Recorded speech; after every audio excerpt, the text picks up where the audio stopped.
ভগবান হলেন আমাদের জীবনে রোদে পোড়া দুপুরে গাছের ছায়ার মতো। আমাদের এই জীবন নামক নৌকাটাকে যদি সামনের দিকে স্মুথলি এগিয়ে নিয়ে যেতে হয়, তাহলে আমাদের পালে ভগবান নামক হাওয়াটা কিন্তু লাগাতেই হবে। না হলে আমরা কিছুতেই তরি বাইতে পারবো না। এটা আমি বিশ্বাস করি।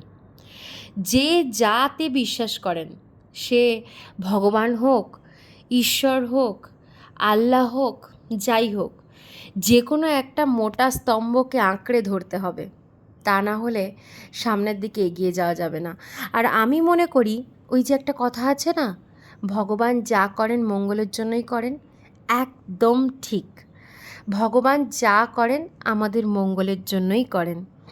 আজ আমি 2025 সালে এসে দাঁড়িয়ে আমার জীবনের 27টা বছর পার করে পিছনের দিকে যখন ঘুরে তাকাই, আমি কিন্তু শুধু ভালোটাই দেখতে পাই। হ্যাঁ, যখন আমরা খুব খারাপ পরিস্থিতির মধ্যে দিয়ে যাই, তখন আমাদের মনে হয়, হে ভগবান, তুমি আমার সাথে এটা কেন করছো?